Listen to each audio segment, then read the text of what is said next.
बहुत ही सौभाग्यशाली हो बच्चों, बहुत खुशकिस्मत हो जो आपको इस तरह के प्रोग्राम अटेंड करने को मिलते। हमारे टाइम में तो ऐसे प्रोग्राम होते नहीं थे, हम तो अपने लेवल पे ही कुछ करते थे। और आजकल तो मीडिया में सब जगह तुम्हें इतना जो है जानकारी लेने को मिल रहा है, तो तुम बहुत सौभाग्यशाली हो और तुम बहुत अच्छा कर सकते हो इन चीजों से देख देख के।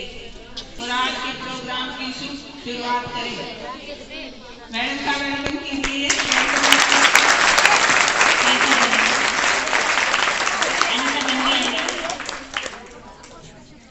प्यारे बच्चों, हम सभी मिलकर ईश्वर का ध्यान करते हुए इस कार्यक्रम का प्रारंभ करते हैं।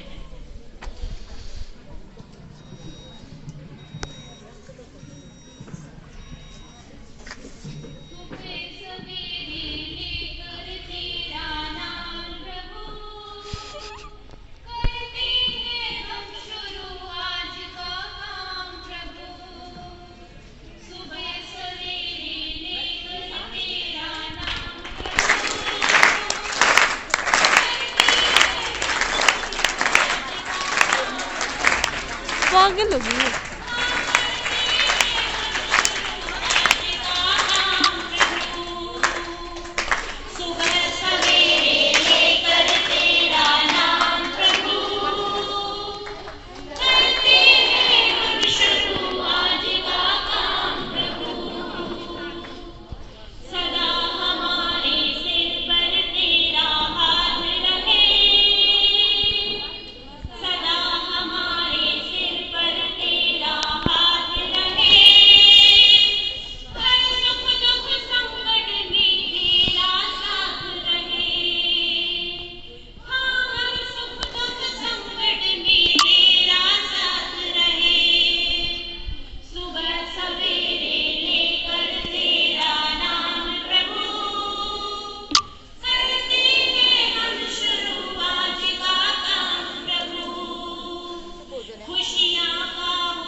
इतना ही, क्योंकि हमारा जो मेन कार्यक्रम है वो रोल मॉडल से संबंधित है, तो उनको ही ज्यादा सुनना है आपको। और जैसा कि मैं बता चुकी हूँ कि आप उनसे कुछ अपनी जिज्ञासा है वो भी पूछ सकते हैं, कुछ भी क्वेश्चन बीच बीच में। तो अभी मैं एक बार आपको मिस प्रिया यादव से परिचित कराना चाहूंगी। मिस प्रिया यादव जो है, इन्होंने अपनी education government boys school Gangwa से की, नॉन मेडिकल से। आप कहते हो ना गवर्नमेंट स्कूल्स में पढ़ाई नहीं है, तो इन्होंने नॉन मेडिकल से अपनी पढ़ाई +2 की बॉयज स्कूल गंगवा से की है, ठीक है। और उसके बाद गवर्नमेंट कॉलेज से इन्होंने BA की 80% मार्क्स से, और उसके बाद MA जो है गवर्नमेंट कॉलेज से MA की है, उसमें इन्होंने यूनिवर्सिटी टॉप किया है।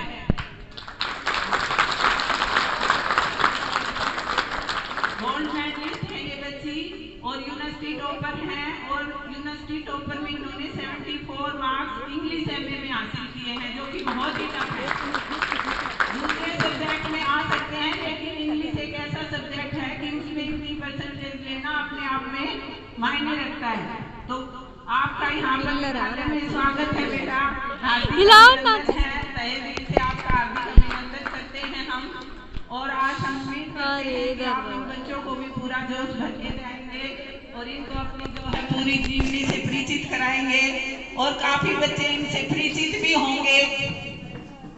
ये हमारे सुनीता यादव मैम की बेटी हैं, और जितनी मेहनती माँ है उतनी मेहनती ये भी हैं, ठीक है। तो अभी मैं मिस प्रिया यादव को इनवाइट करना चाहूंगी, जोरदार तालियों से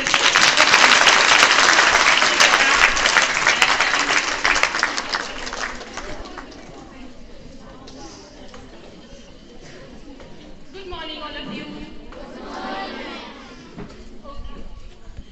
First of all, मैं थैंक्स बोलना चाहूँगी पूरी प्रिंसिपल मैम को, टीचर्स को, कि उन्होंने मुझे यहाँ इनवाइट किया और मौका दिया। जो भी मेरी लाइफ जर्नी रही है वो मैं आप सबके सामने बता सकूँ। अपने जो भी एक्सपीरियंसेस रहे, जो प्रॉब्लम्स मैंने फेस की, वो सब आपको एक तरह से एज अ मोटिवेशन मैं आपको बता सकूँ, और आपकी जो भी कमियाँ हैं वो आप इम्प्रूव कर सको। I am very thankful. And मैं थोड़ा सा ऐसा है कि मैं कुछ सुपरफिशियल बातें नहीं बताऊंगी, जो भी प्रैक्टिकली मैंने किया है वो सब भी बताऊंगी, और जो मैंने फॉलो किया है वो आप भी कर सकते हैं। And in addition to this, सारे मुझे जानते हैं तो मैं जो है वो कुछ ऐसे एक्स्ट्रा या इम्प्रैक्टिकल चीज़ें बोल भी नहीं सकती, है ना। सो होप मैं आप लोगों को बोर ना करूँ। जो भी मेरी अब तक जर्नी रही है, मेरा इंट्रोडक्शन नाम पहले ही दे चुके हैं कि मैं इसलिए हूँ क्योंकि मैंने जो है मास्टर्स में टॉप किया है फ्रॉम जीजू यूनिवर्सिटी। और are you comfortable with English अगर मैं पूरा लेक्चर इंग्लिश में बोलूँ? बट मुझे पता है, मुझे बोला गया है, आई वॉज थिंकिंग कि मैं इंग्लिश में ही बोलूँगी, बट मुझे बोला गया कि हम लोग इंग्लिश बन चुके हैं, ना ही हिंदी ना ही इंग्लिश। सो मेरा भी ऐसे ही इंग्लिश में चलेगा।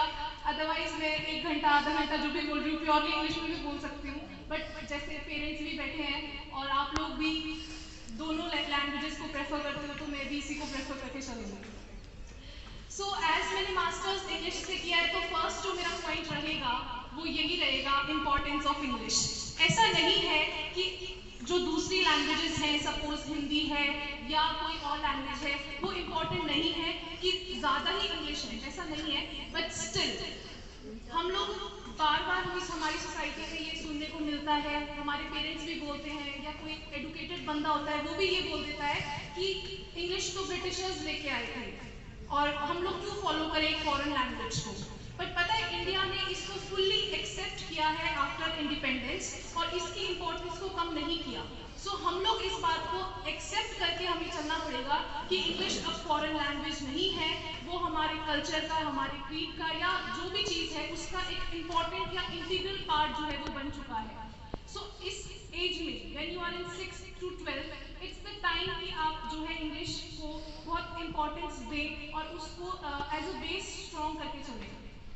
अगर बेस स्ट्रॉन्ग होगा तो आपको आगे प्रॉब्लम नहीं आएगी और आप इस लैंग्वेज से डरोगे भी नहीं। And you know, I know कि आपका अपना हमारा एनवायरनमेंट ऐसा नहीं है, पेरेंट्स हैं वो हरियाणवी बोलते हैं, हिंदी भी नहीं बोलते, और हम लोग जो है इंग्लिश एक तरह से एक्सेल करना उसमें बहुत डिफिकल्ट है। बट क्या है कि आप लोग घर से बाहर नहीं, घर में नहीं कर सकते, स्कूल से बाहर नहीं कर सकते। When you enter in the school, start speaking English और हिंदी, बल्कि आप लोग तो हिंदी भी नहीं बोलते। अभी मुझे ये एक्सपीरियंसेस ज़्यादा अच्छे से हो रहे हैं क्योंकि मैं एज अ BA ट्रेनी जो है बॉयज़ स्कूल में जा रही हूँ, तो बच्चे हरियाणवी में बात करेंगे, हिंदी में नहीं बोलेंगे। तो एटलीस्ट हिंदी तो बोलना स्टार्ट करिए आप जब स्कूल में हैं, फ्रेंड्स के साथ, टीचर्स के साथ। और थोड़ा थोड़ा इंग्लिश जो है वो बोलिए। बिकॉज वेनेवर अगर आप किसी इंटरव्यू को क्रैक करना चाहते हैं, किसी आजकल तो ग्रुप बी के एग्जाम को भी अगर आप क्रैक करना चाहते हैं, तो आपको इंग्लिश आनी ज़रूरी है। वहाँ भी इंग्लिश जो है वो क्वेश्चंस आते हैं उससे रिलेटेड। सो आपको करना पड़ेगा। एक एज आने के बाद जब आप 20s में चले जाएंगे, 21, 22 के हो जाएंगे, फिर वो स्कोप नहीं रहता इम्प्रूवमेंट का जो स्कोप है। तो ये तो बात है इंग्लिश की, और इसके साथ हिंदी में भी फोकस करना है। ऐसा नहीं है कि मैं इंग्लिश बोल रही हूँ तो बस इंग्लिश है, हिंदी सब्जेक्ट नहीं है, ऐसा नहीं है, मैं ये नहीं कहना चाह रही। ठीक है। देन मैं दूसरी जो है अपनी प्रॉब्लम्स या अपनी लाइफ के बारे में स्टार्ट करती हूँ। सो 10th तक आई वॉज कह सकते हैं एवरेज या अबव एवरेज स्टूडेंट रही हूँ। मेरी मदर जो है वो हमेशा कहते थे कि टाइम टेबल फॉलो करो, ये करो। कभी टाइम टेबल के ऊपर आऊँगी थोड़ी देर में आऊँगी। सो फिर जो मैंने +2 मैंने जो गवर्नमेंट स्कूल से की है, जैसे मैम बता भी चुके हैं, नॉन मेडिकल से, और उसमें भी मैं स्कूल में टॉपर रही थी अपनी स्ट्रीम की। एंड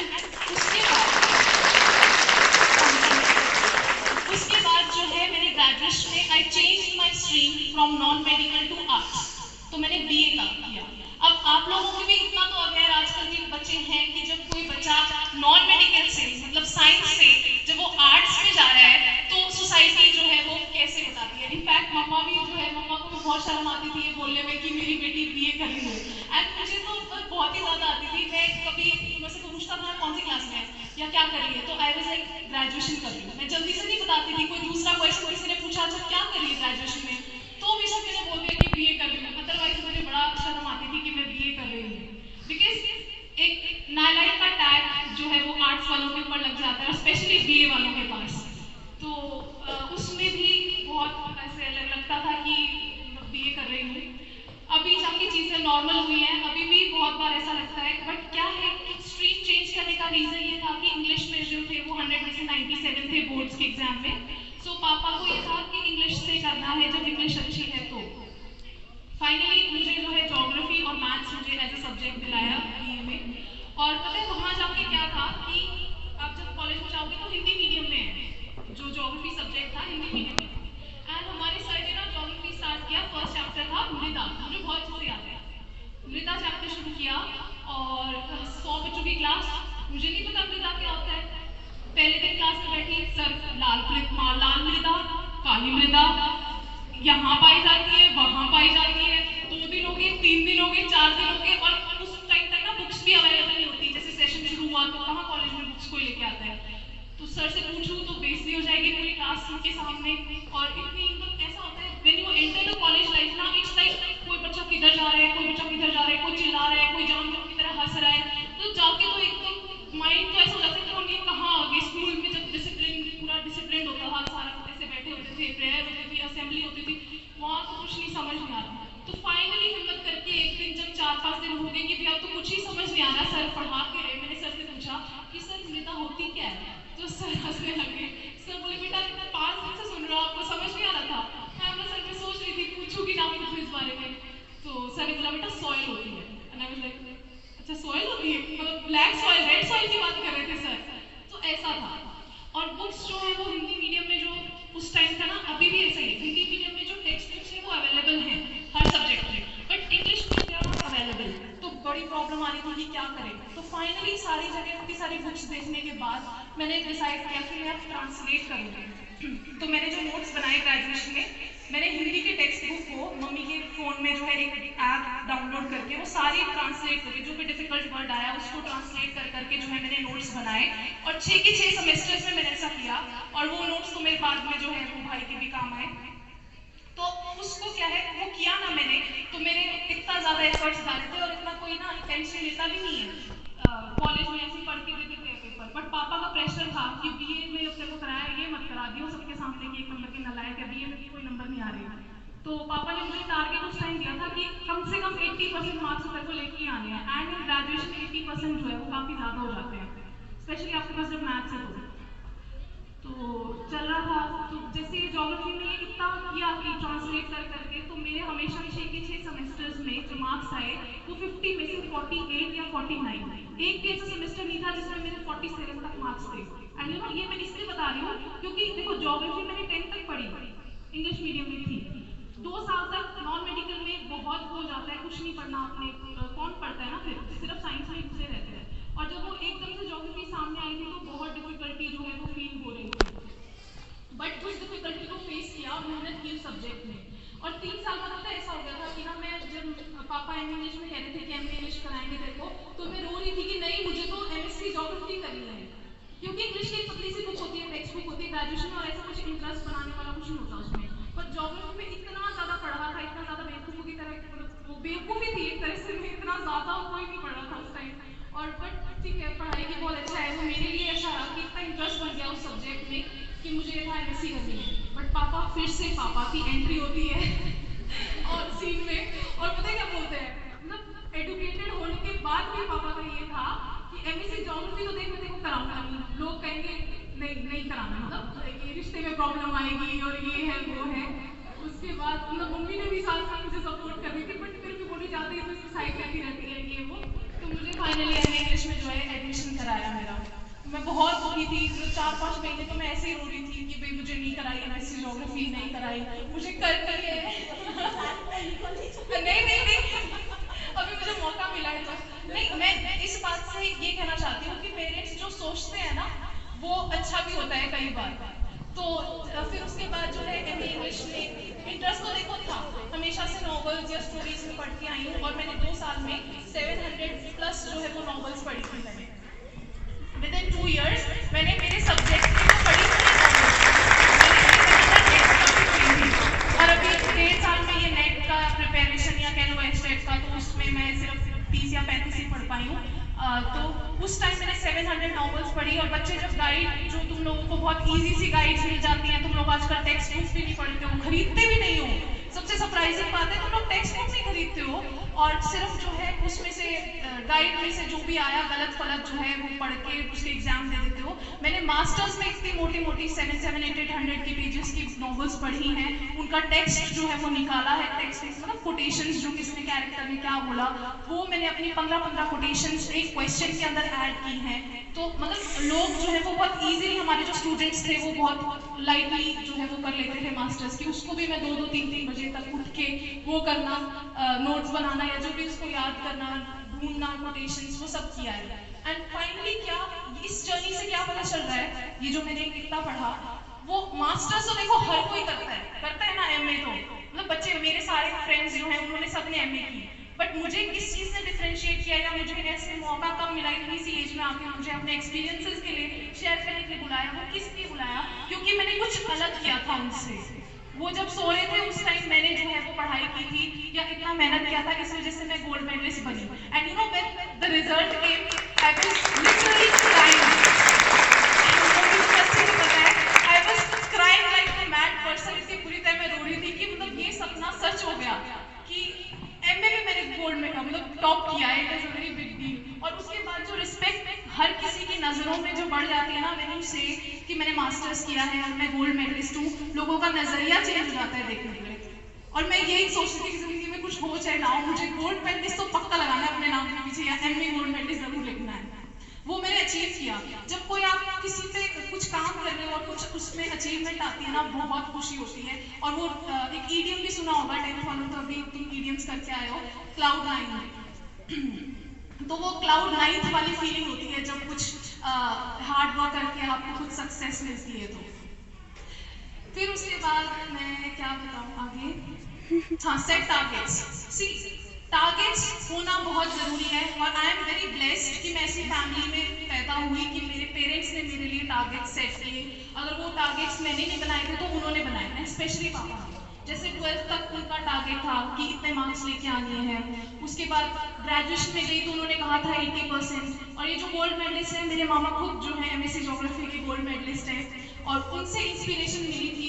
और जैसे मम्मा कई बार बोलती थी कि अगर तू भी गोल्ड मेडलिस्ट हो तो कितना अच्छा होगा। सो वहाँ से एक तरह से टारगेट सेट किया था कि गोल्ड मेडलिस्ट बनना है। और एक बार पता क्या हुआ था, जैसे मम्मा ने तो 3 सेमेस्टर से रिजल्ट आए थे तो स्टाफ ने बताया था कि बेटी ने टॉप किया, ऐसे कुछ पापा ने किसी को नहीं बताया था, और सुखविंदर आंटी ने शायद सुनीति मैम को बताया था। तो सुनीति मैम ने बोला कि सर आपने तो पार्टी में नहीं दी ऐसा कुछ। तो पापा ने आके बोला कि मैंने तो स्टाफ में किसी को नहीं बता रखा था कि बेटी ने टॉप कर रखा है कि। फिर मम्मी ने बोला नहीं मेरे को तो पता नहीं। मैंने मम्मा से पूछा गई होगी बात, तो बोले कि अब क्या भरोसा है इस बात का, अगर चौथे सेमेस्टर में रहेगी तो फालतू में नाक कट जाएगी कि टॉप नहीं किया। कि फालतू में ऐसे उड़ा रखी थी ये बात और चौथे में तो किया नहीं, मतलब ये वर्डिंग थी। और आई वाज लाइक हाँ ऐसे बोल रहे हैं, मतलब 3 सेमेस्टर में किया, चौथे में रहेगी तो नाक कट जाएगी, मैं ये सही है ना। तो उस वो बात मुझे इतनी पिंच हुई थी पापा की वो बात कि मतलब मैं ऐसा होता था कई बार तो मैं सो रही होती थी ना, अभी थक गई तो भी उठ के नहीं पापा ने ये बात बोल दी, नहीं अब तो टॉप करना ही है, कुछ भी हो जाए करके दिखाना कि नहीं इतने वो नहीं है, इडियट नहीं है, हम लोग करके दिखाएंगे। तो वो वाली बात इतनी पिंच हुई कि मैं बहुत ज़्यादा, मैंने 4th सेमेस्टर में भी इतना पढ़ाई की थी और उस टाइम पे कोरोना भी स्टार्ट होने वाला था और वो सारे चल रहे थे बच्चों की, ये था कि एग्जाम्स कब होंगे कब नहीं होंगे, बच्चे बहुत ढीले चल रहे थे और मोटिवेशन भी नहीं आ रही थी कि एग्जाम्स क्या पता हो ही ना, तो ऐसे करके बट फाइनली हमारे कोरोना से पहले एग्जाम्स हो गए थे सारे ऑफलाइन सारे, तो वो हो गया था। तो उस टाइम वो पापा की वो बात को सच करके बोलना था। फिर जब मैं बीएड में आई तो पापा ने बोला था कि अब तू बीएड में है तो कम से कम ऐसा तो करियो एस्टेट जो है वो होते होते तेरा हो जाए, एस्टेट सीटेट क्लियर हो जाए। एंड थैंकफुली टच वुड मेरा जो है पीजीटी दोनों जो है इस बार हो जाएंगे, इतने मार्क्स हैं। अभी रिजल्ट जो आया के बाद फ़ोन मिला है, मेरे पास फ़ोन भी नहीं था एंड एज ए गिफ्ट था कि तूने अब टॉप कर दिया ना, पापा को बोलते थे बिगड़ जाएगी, फ़ोन मिल गया तो नहीं देना फ़ोन, कि आजकल की लड़कियां घर से निकलती है कान पे फ़ोन लगाती है, मुझे बिल्कुल पसंद नहीं है। मुझे फ़ोन नहीं मिला और मैं रोती रहती थी इस चीज़ के लिए कि सारी गर्ल्स के पास फ़ोन है, मेरे पास फ़ोन नहीं है। और फाइनली मुझे ये फ़ोन जो मिला ये पीजी के बाद मिला एंड यू लकी कि आप लोगों को तो 10th 12th में फ़ोन मिल चुके हैं, तो उससे आप लोग अपना करियर एक तरह से बहुत एक्सपोजर थका दिया तरीके से, जो चीज़ें हमें नहीं पता होती थी वो आप लोगों को अभी से पता है। तो आप लोगों को कह सकते हैं ऐसे टारगेट्स आप उस लेवल पे हो कि खुद भी सेट कर सकते हो वो targets, and you know targets set करो, ऐसा नहीं कि एक बड़ा सा हमने कह दिया भाई मैं तो आईएएस ऑफिसर लगूंगी और नीचे का जो स्टेप्स हैं वो ब्लैंक है कि वो वहाँ तक पहुँचते कैसे हैं। छोटे छोटे टारगेट सेट करो। मेरा टारगेट यही है कि मुझे टीचर बनना है, मुझे मम्मी बोलते थे कुछ भी बोले, मुझे बस बनना ही टीचर है, आई डोंट नो व्हाई। उसके बाद हो सकता है 20 साल बाद मैं रिग्रेट करूँ कि इतनी एनर्जी भी थी, इतना एक्सपोजर भी था, क्या पता मैं आईएएस लग जाती। मैं बोलती हूँ मम्मी को बात, क्या पता मैं इस बात को रिग्रेट करूँ, बट मुझे तो लगना तो टीचर ही है, मुझे नहीं पता क्यों लगना है, मेरा फेवरेट प्रोफेशन कह सकते हैं यही है। तो अभी आप लोगों के पास इतना है कि थोड़ा थोड़ा, अब आप जैसे 6th में हो तो आपका टारगेट यही होना चाहिए कि 6th की मैथ्स हिंदी इंग्लिश मेरे को सब कुछ आती हो, यही टारगेट है अभी, बहुत अच्छा आती हो, ठीक है। और ये और उसके बाद मैं बना हाँ गिव योर 100%, मैंने जहाँ भी गई हूँ ना मैं अपना 100% दिया है। अभी जैसे बीएड की ट्रेनिंग चल रही है तो बच्चे बीएड में नहीं आते हैं या ऐसे ही कर लेते हैं, वहाँ भी मैं डेली जाती हूँ, एक दिन भी छुट्टी नहीं लेती। आज भी मैं वहाँ सुबह गई थी और फिर आप लोगों के पास आई हूँ। तो अब मुझे लगता है मैं जहाँ भी हूँ वहाँ अपना 100% दूँ कि जो चीज़ मैं करना चाहती हूँ वो मैं पूरा शिद्दत से करूँ, और उसमें कई बार ऐसा होता है कि खो भी जाती हूँ कि वो क्या रहा है नहीं पता होता चारों ओर से। जब आप 100% देते हैं ना तो उसके रिजल्ट्स भी आते हैं, और मैंने तो देखा है कि सच्ची में आते हैं। एक्स्ट्रा करिकुलर एक्टिविटीज़ का एक पॉइंट और लिख के आई थी मैं, जैसे गवर्नमेंट जो है बहुत सारे इनिशिएटिव्स या कह सकते हो बहुत सारे प्रोग्राम्स जो है हमेशा चलाती रहती है, जैसे रंगोली कॉम्पिटिशन्स होते हैं, स्पीच होते हैं, डेक्लामेशंस होते हैं, बहुत सारे। और ये इसलिए होते हैं कि एक्स्ट्रा करिकुलर एक्टिविटीज़, ताकि आप लोग एज अ ह्यूमन बींग या एज अ बहुत अच्छी पर्सनैलिटी बने। अब मैं यहाँ खड़ी हूँ, सपोज अब मैंने जब मैं मास्टर्स कर रही थी ना तो मेरा ये था कि मुझे इंग्लिश इतनी अच्छी करनी है कि मुझे कोई कहे कि तुझे 2 घंटे कॉन्टिन्यूसली इंग्लिश बोलना है तो मैं वो बोल पाऊँ, कि ऐसा ना हो मैंने इंग्लिश कर रखी है और मुंह खोलूँ तो मेरे मुंह से इंग्लिश का वर्ड ही ना निकले, या मैं हेजिटेट करूँ इंग्लिश बोलने में, या हरियाणवी की टोन आए, ऐसा कुछ हो। तो उन 2 सालों में भी मैंने इस काम कह सकते हैं इस पे काम किया है कि ऐसा हो। तो जब क्या बोल रही थी मैं, एक्स्ट्रा करिकुलर एक्टिविटीज़ के लिए मैं ये बोल रही थी कि उसमें क्या होता है जब आप इन सब चीज़ों में पार्टिसिपेट करते हो ना, स्पीच में, डेक्लामेशन में या किसी और अदर एक्टिविटीज़ में, गेम्स में, स्पोर्ट्स में, तो आप as a human being, as a आपकी पर्सनालिटी जो होती है वो ग्रूम होती है, आपका ऑल राउंड डेवलपमेंट होता है। और एक आजकल इतना कंपटीशन है कि अगर आप कुछ अचीव करना चाहते हो तो उस टाइम आपको क्या है अपना 100% तो देना ही देना होगा, और आप ऑलराउंडर भी होने चाहिए सब चीज़ों में, ऐसा नहीं कि सिर्फ पढ़ाई पढ़ाई पढ़ाई हो, तो हर चीज़ में। और मैं तो हमेशा से ये रहा है कि क्लासेस में, स्पोर्ट्स, स्पीच, हर चीज़ में मैं हमेशा पार्टिसिपेट किया है, और मैं यही चाहती हूँ कि आप लोग भी पार्टिसिपेट करो।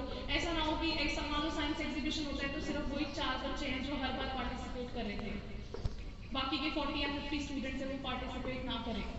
अपनी डेवलपमेंट कुछ ऐसा करो कि आप ये देखो कि मेरे अंदर कुछ चेंजेस आ रहे हैं। क्या मैं 6th क्लास में थी जो मेरे अंदर टैलेंट्स थे, क्या वो उनसे थोड़े टैलेंट्स इंक्रीज हुए हैं या वो मैं same to same as it is ही हूँ?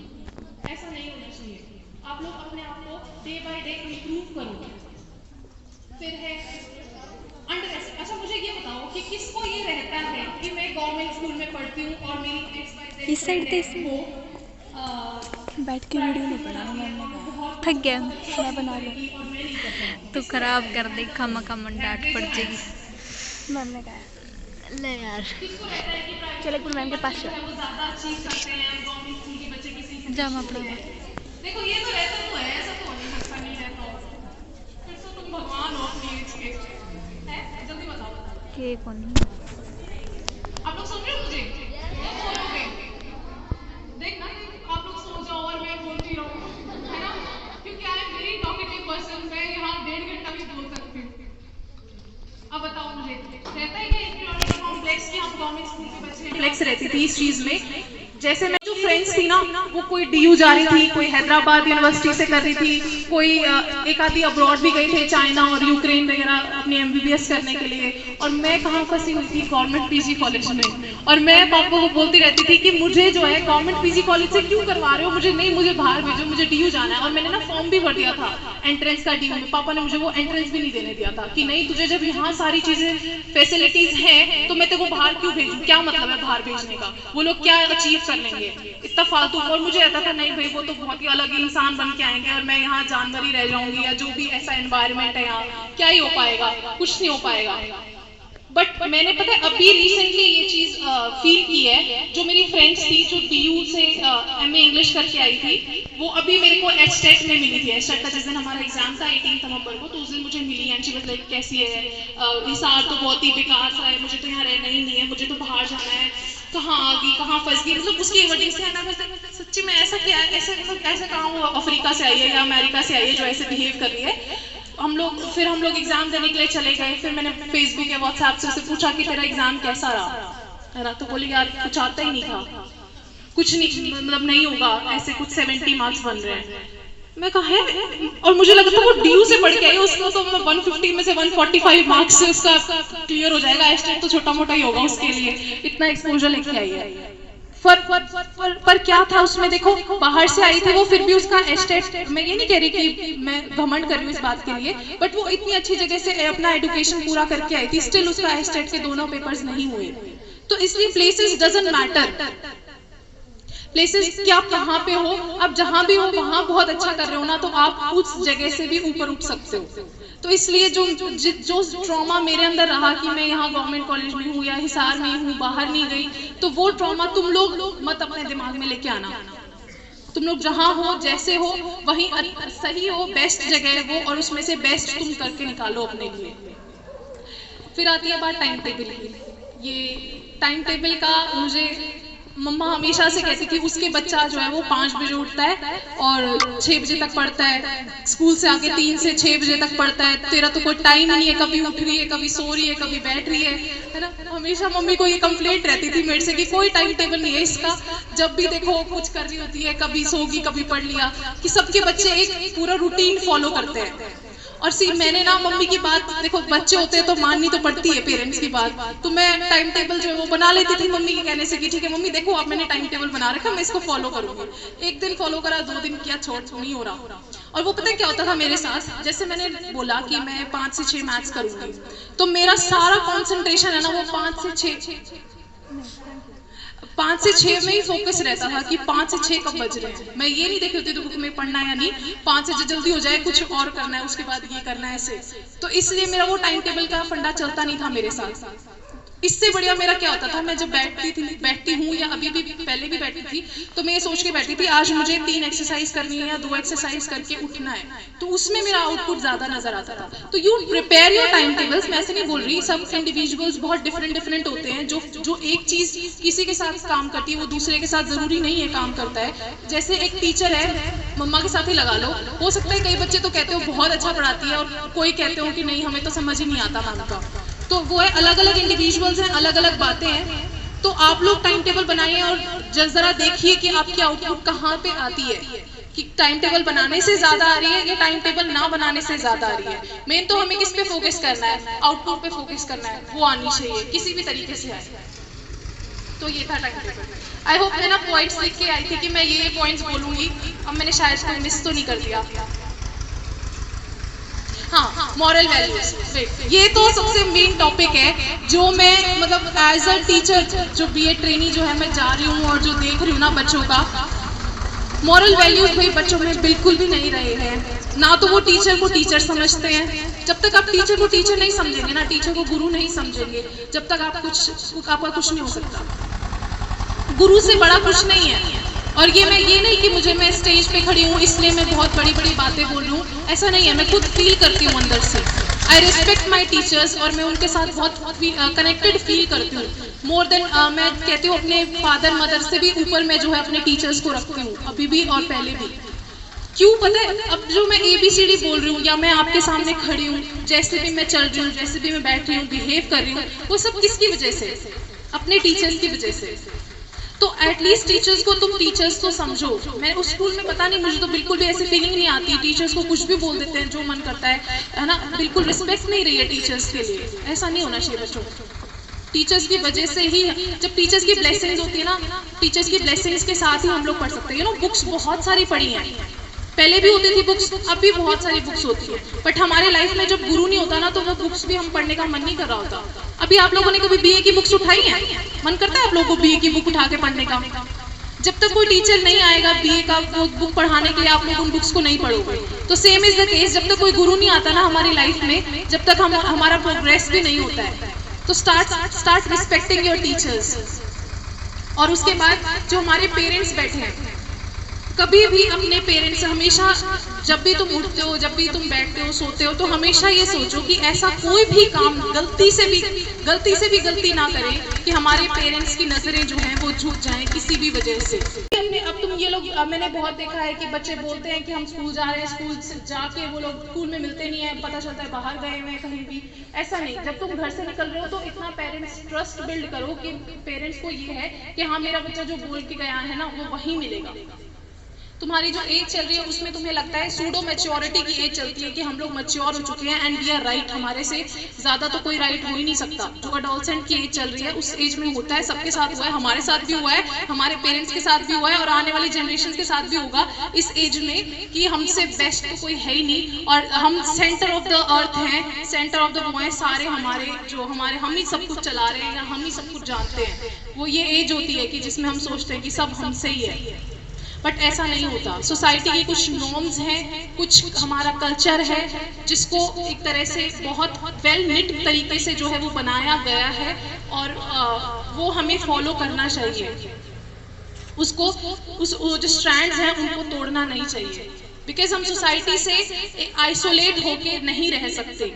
जो भी कहो तुम लोग, हम सोसाइटी जो आजकल के रोल मॉडल्स है ना बच्चों के, वो पहले तो रोल मॉडल्स ही गलत है। मैं मेरी बात नहीं कर रही कि मुझे ही रोल मॉडल एक्सेप्ट करो, मैं ये बात नहीं बोल रही। मैं बात कर रही हूँ रोल मॉडल्स जो सीरियल्स की हीरोइंस होती हैं, बॉलीवुड की जो हीरोइंस होती हैं, उनकी जो कटिंग हुई, उनकी जो ड्रेसिंग सेंस हुई, सेम वही फॉलो करना है। और वो जो उनकी लाइफ में चल रहा है, वो 10 साल छोटे से शादी कर रही है, वो 10 साल बड़े से शादी कर रहा है, वो आज डिवोर्स ले रहा है, आज वो शादी कर, वो तुम लोगों को लगता है ये रियलिटी है। एंड लव जो है ना, वो लव इमोशन मूवीज में बहुत फैंटेसाइज किया हुआ है कि बहुत बड़ी चीज है लव। और वो 15 से लेकर 14, 12, 13 की एज से लेकर 20 तक तो बहुत ही बड़ा लगता है कि पता नहीं क्या ही चीज है।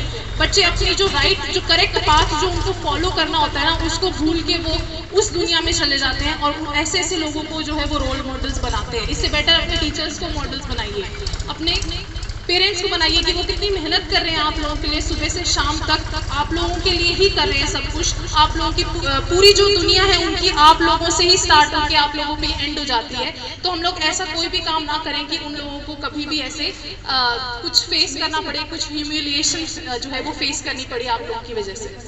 मैं यही कहना चाहूँगी। मैं ये तो बहुत ही इंपॉर्टेंट है जो मुझे एज अ इतनी यंग एज पे मुझे आप लोगों को बोलने का मौका मिल रहा है और समझाने का, क्योंकि ये चीज़ें मुझे पहले नहीं पता थी कि ऐसा भी कुछ हो रहा है। बट जब से मैं यहाँ गई हूँ एज अ टीचर, बहुत सी चीज़ें मैंने नोटिस की हैं और मैं चाहती थी कि मुझे कभी मौका मिले मैं स्टेज शेयर करूँ और बच्चों को ये चीज़ें बता सकूँ कि हमारे एक्सपीरियंसेस से सीखिए। हमें पता है, हम ऐसा नहीं है कि आप लोग कह सकते हो मदर फादर की जो है वो जनरेशन गैप आ गया है।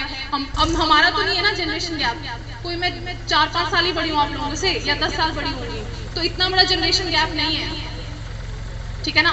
तो अभी मैं कुछ बोल रही हूँ तो वो अपने एक्सपीरियंसेस से ही बोल रही हूँ कि इन चीज़ों को इम्पोर्टेंस ना देके सिर्फ पढ़ाई पे ही फोकस कीजिए, क्योंकि एट द एंड आप क्या है ना सोसाइटी में, उसी से आपकी रिस्पेक्ट या उसी से आपकी वैल्यू होने वाली है। अगर आप कुछ नहीं है तो आपको कोई भी नहीं पूछेगा, क्योंकि देखो मास्टर्स कितने सारे बच्चे करते हैं ना, क्या सभी आए आप लोगों के सामने एज अ रोल मॉडल? नहीं आए ना।